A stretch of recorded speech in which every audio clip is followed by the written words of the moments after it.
Hello everyone and welcome to Rix Flix and welcome to the weekly Roundup. We have rounded up the latest theme park news, the stuff that happened last week, and we're going to share it with you right now.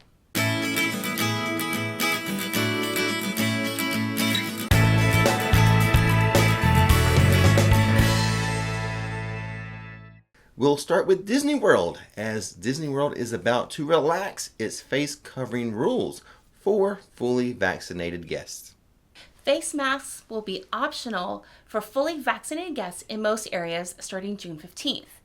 Disney will not require guests to prove they're vaccinated, but the park said it expects guests who are not vaccinated to continue to wear face masks in all indoor locations, at attractions, and on transportation.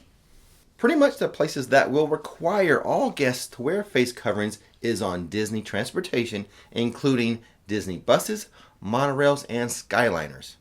Disney World said it would relax physical distancing guidelines for guests in areas such as queues, shops, restaurants, and more.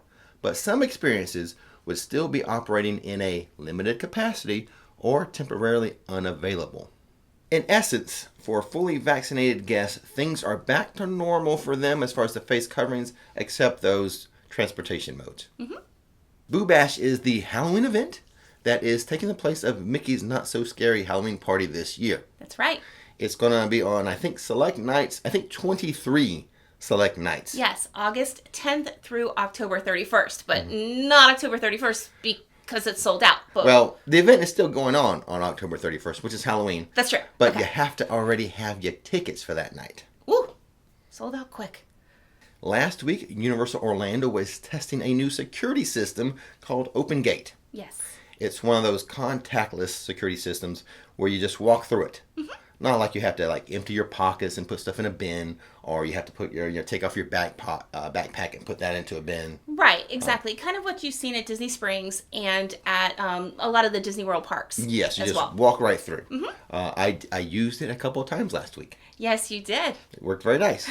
You speeded on through. It was pretty I did. quick. I passed up a few people on opening day of the Velocicoaster because I was there the day previous and I saw they were testing that system. Right. So when opening day occurred, I was looking, because it was only one line, Right. one lane for that contactless system. So I was looking for it.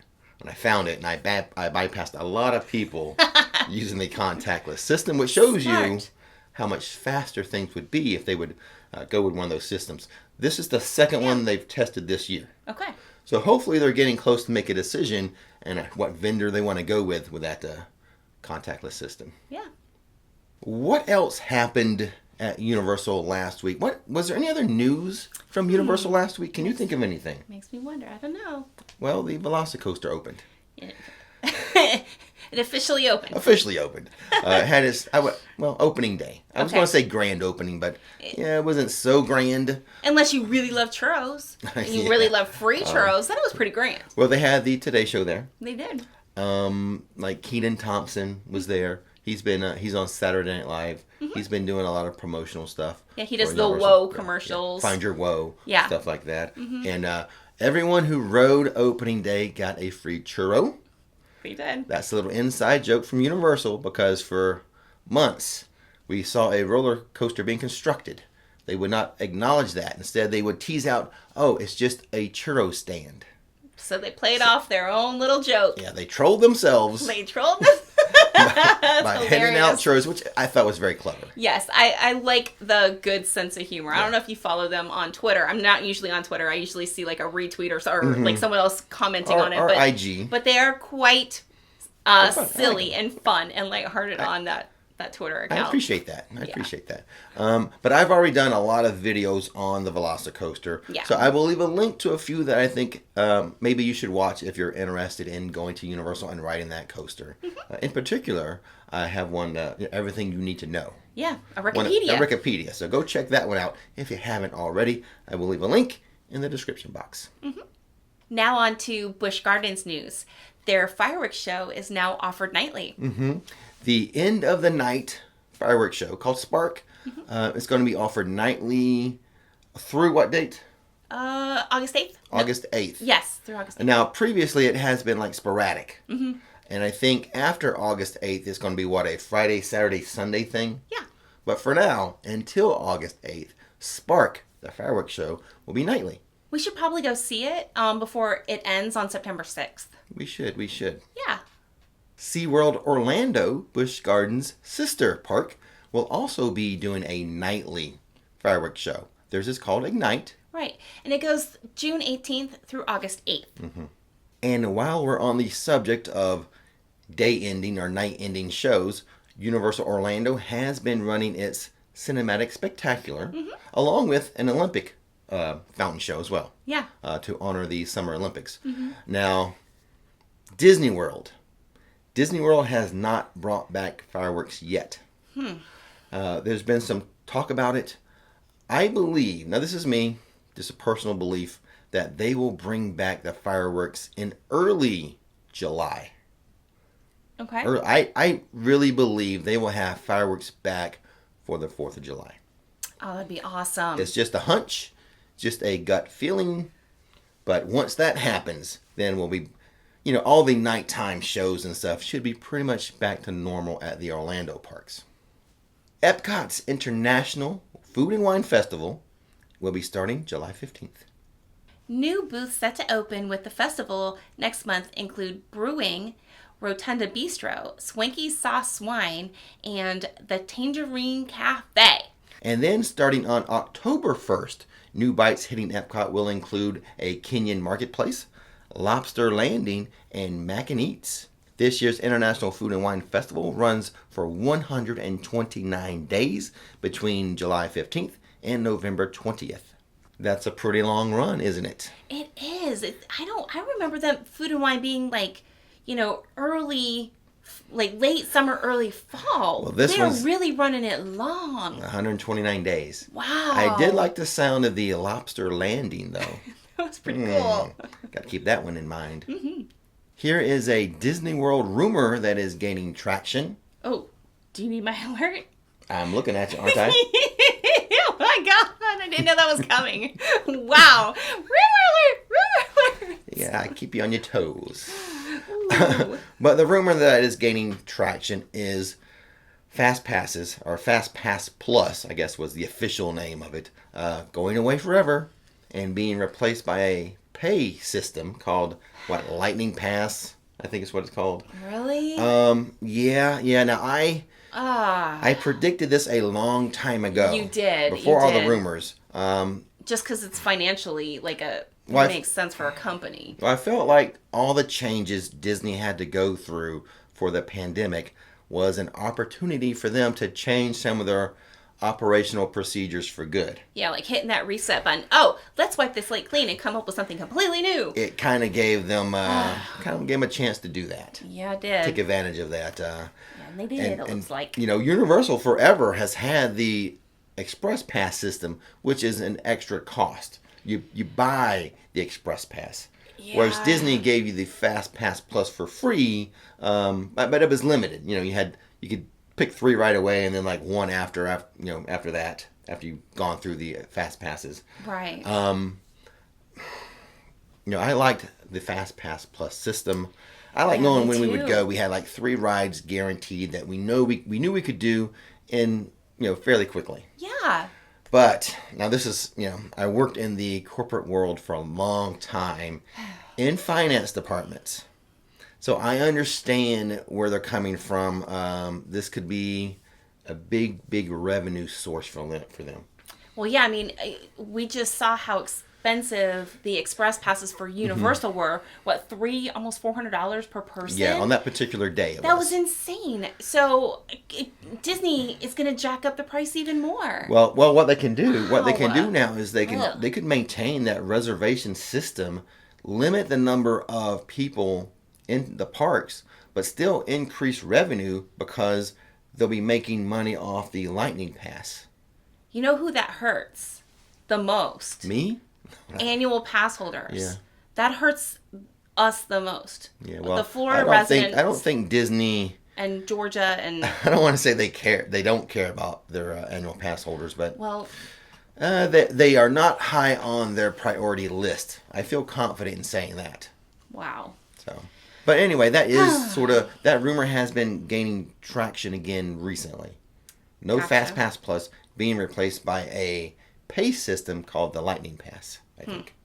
So, You guys let us know what you think. You can Yeah. obviously tell how we feel about it. So well, I know that some people felt like the Fast Pass Plus slowed down the regular lines, which it probably did. But this is going to do the same exact thing.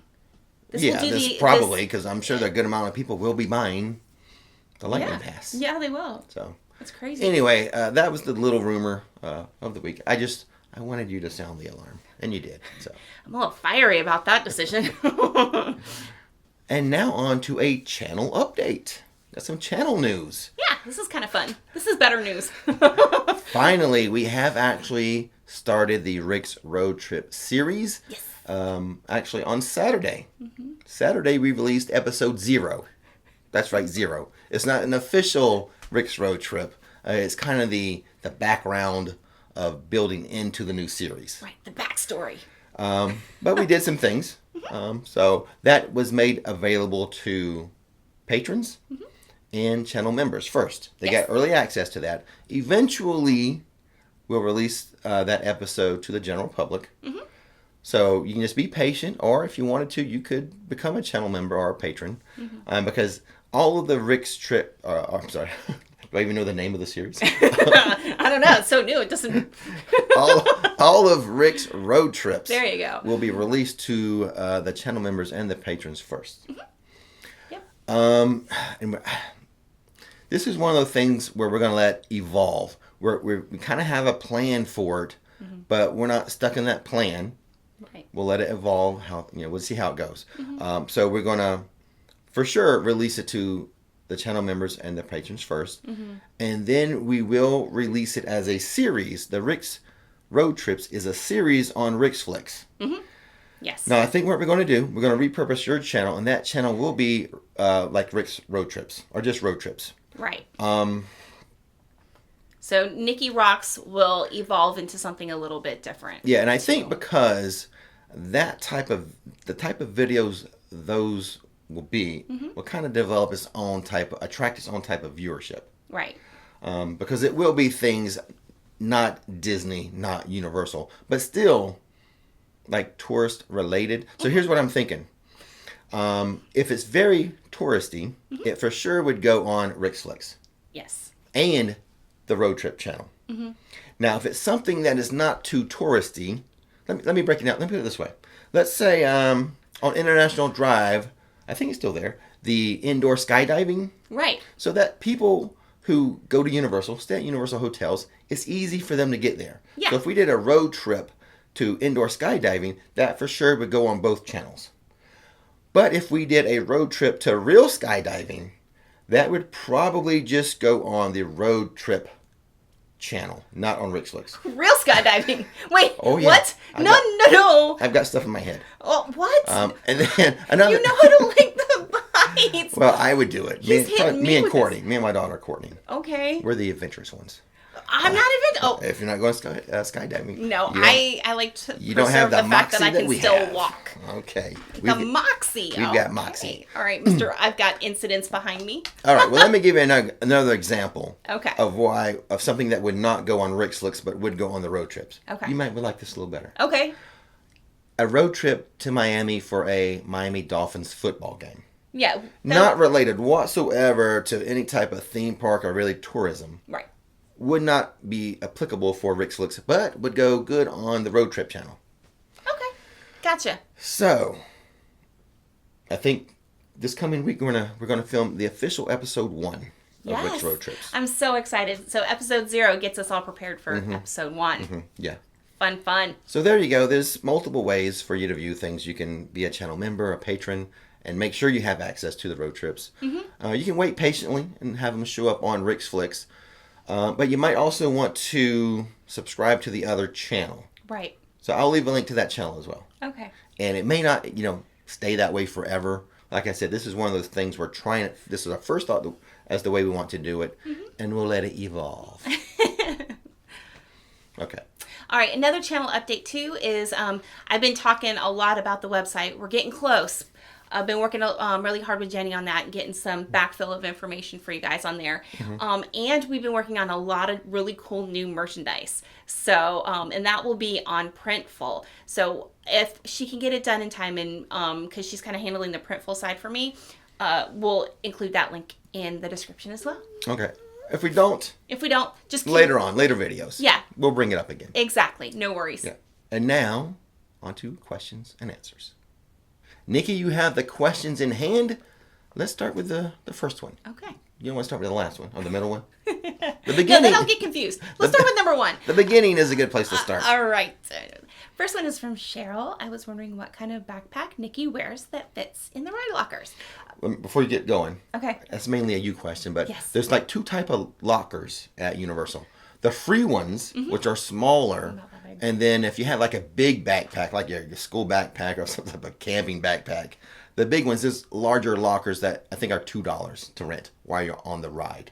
Exactly. So Nikki uses the smaller lockers, the free ones. Right. And she has some backpacks. They're like Loungefly. Yes. And so if the Loungefly is stuffed, it's not going to fit and you'll scratch up your Loungefly, your backpack. So I would suggest either wearing a fanny pack, or if you want to go with a backpack and it's a Loungefly, don't overstuff it because it won't fit. Like maybe 3/4, 80% stuffed. Because that backpack has a front pocket that poofs it out a little. I'll say poofs it out a little bit. You kind of got to squish it. Squish and push. And push. So, like your typical like school backpack is not going to fit in the free lockers. Pretty much your Loungefly type. Yeah, your little small backpacks. The smaller backpacks will fit in the free lockers if you squish and push. So make sure you wear your fanny pack or bum bag? Yeah, wear one of those instead. Yeah. If you can get away with it. All right, next one is from Maya. I'm going with a family of 5 in November of 2021. We have park-to-park passes, 4-day tickets. 2 out of the 4 days will be our arrival and departure days. So basically, half days in the park on those days. My question is it possible to do every ride, every show in this time frame, including offerings that may be available at Christmas time this year, like Macy's Parade, the concert series, Grinch Hula Day show, etc. So she has 4-day park tickets. Yes. But some travels involved there, the arriving and departing. It basically, in my mind, works out to really 3 days in the park. Right. To do everything will be tight. Especially if you want to see all the shows and everything. That's going to be... In my opinion, Nikki, it's going to be hard to do during that time frame. Well, what's the date? No, November. It depends on November. I mean, like if it's early November, you should be good. You should be able to do everything just fine in 3 days. Whoa. I don't like that phrase, everything just fine. I still think it would be challenging. 3 days? Yeah. The park's going to be busy the rest of the year. I think it will be tight. Okay. I think it's doable, but you'll be exhausted because you'll be in the park doing everything from the minute it opens to the minute it closes. So, I mean, a little bit of a disagreement. Are we disagreeing here? Well, it depends on when in November. The closer you get to like Thanksgiving time frame that week, the longer the lines are going to be and the harder it's going to be. The earlier in November, you might be okay in the 3 days. I would still prioritize... Do the things you most want to do first. Save Fast and Furious for the last thing on your list. All right. But this is how I would do it, though. One day I would do all at Universal. One day all at Islands of Adventure. And then the same thing for your half days. So, like, if I was showing up, I would go start with Studios. Half day at Studios. The next day, finish up Studios all day long. And then the day after that, my 3rd day, I would do Islands of Adventure all day long. And then the last day, clean up the things I missed at Islands of Adventure. Okay, there you go. But it's going to be exhausting. I think that's a lot to do. Sleep on the plane. Take a vacation. After your vacation. Yeah. There you go. All right. Next one is from Genevieve. I'm aware that Premier annual passes give you free express passes after 4 p.m. However, if only one person in your party has a Premier pass and the other have a lower tier, is it still possible for the entire party to enter the express lane? No. Nope. Nope. That's the downfall of it. Everyone has to have that level pass. Yeah, and the only reason why we know is because that's our situation. I don't, and he does. Right. And so I never get to express pass after 4. Yeah, but that's going to change. Next time you buy a pass, you're going to get the premiere. And I think... For that reason, because I would like to do some stuff in the late afternoons with express pass, but I can't with you. No. All right, number 4 is from Joe. To get express passes when staying at Hard Rock or other premier hotels, do you have to book directly from them? Or can you book through hotels.com and still get the express passes? And is there a limit to how many passes per room? So, like if we had a big group of 6 or more into one room, do we all get passes? It doesn't matter. If you're staying at the hotel, your hotel key is your express pass. So it doesn't matter how you book it. Now, as far as the number of people, I'm sure there's a limit. I can't show up in a room that maybe is made for 6 and tell them I need 20 room keys. Okay. But you can extend somewhat over what is staying in the room. We've done it before, where I've had people stay at Hard Rock, like 4 people stayed, and they just said they needed 5 room keys, or 6 room keys, and then I hung out with them that day, and I used the express pass. Even though I wasn't staying in the room. So you can ask for more room keys, yes. I don't know the specific number. I'm sure there is a limit. Yeah. I'm sure we can't roll up asking for 100 room keys. I just don't know what that limit is. It would kind of make sense that it would have to be within the range of whatever the occupancy level of the room is. Yeah, that makes sense. Like some rooms, if they hold 6 people, you could probably ask for a few extra room keys. But not like 20. So you should be fine. You know, whatever, 6 people, 7, 8, yeah. You should not have an issue. Okay. I'm not sure. Trust me on this one. Next one is from Tracy. My son has autism, and we will be getting the disability pass. Should we also include an express pass for Universal Studios? I don't think so, right? You go No, ahead. You know how this works better than I do. Okay, so I'm pretty sure, and please correct me in the comments below if I get this wrong. So essentially, when you have a disability pass, it keeps you from having to stand in line. So what you do is you go up to an attendant up front at the entry and you say, I have a disability pass. They write down the time frame that you need to come back. So like if it's a 60-minute wait in line, you'll come back in 60 minutes. That just keeps you from having to stand in line. So technically you are still waiting 60 minutes to get on the ride. Yes. It's just that you are not trapped inside the queue. Yes. You can go do other stuff, go get yourself a butterbeer, go get some churros, go get some snacks, and then you say, oh, my 60 minutes is up. You go show back up at the attendant, and then you get to like express it from that point. Yeah, from that point, then you get to use that pass. Yeah. So that is kind of the opposite of express pass, where you just walk straight up with your express pass. So yeah. You should not need to purchase express pass, right? I don't know how it works with the parties though. I think if one person in the party, then you can bring your entire party with you. I believe that is true. Yes, I believe that is true. So I guess you just need to decide that, that if you wanted to do the express pass and be able to even cut your time waiting down even further, then that's a possibility. I don't think it'd be necessary though. Okay. And those can be expensive, so yeah, exactly. Try the disability pass route. Right. All right, next one, and I think this is last one. Last question. Yeah, last one is a little short on questions today. Yeah. We've got a lot of stuff going on. We've got to go live stream in just a minute here. Yeah. All right, this last one is from Peyton. My wife and I are visiting the parks in October. Neither one of us are huge Halloween fans. If we choose not to attend a Halloween event, we'll be missing out on the parks at night. On select nights, yes. Okay.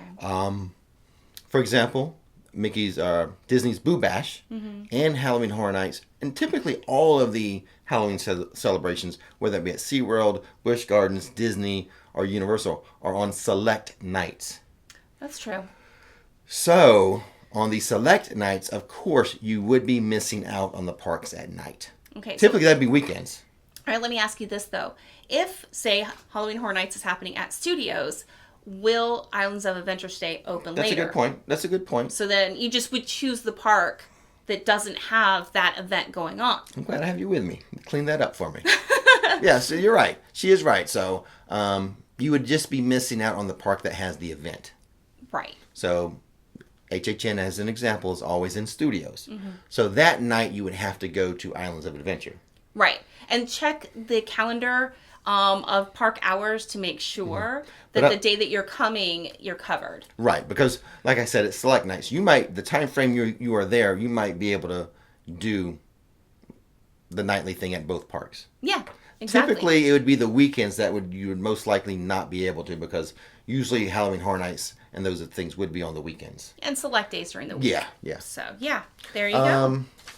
Yeah. That's it. I was about to say the same thing at Disney. Like Boo Bash would be at Magic Kingdom, and then you could do the nightly stuff or the nighttime stuff at Epcot, Animal Kingdom, yeah. Hollywood Studios, like that. Yeah, exactly. So, you helped me out on that one. Oh, That's what I'm here for. Earning your money today. I'm the sidekick, you know. Sidekicks help. But I think that's going to be it. All right. Like I said, we have some other things to do. Mm-hmm. We've got to go do that live stream right now. We've got to plan for some Rix road trips. You got to research some pricing.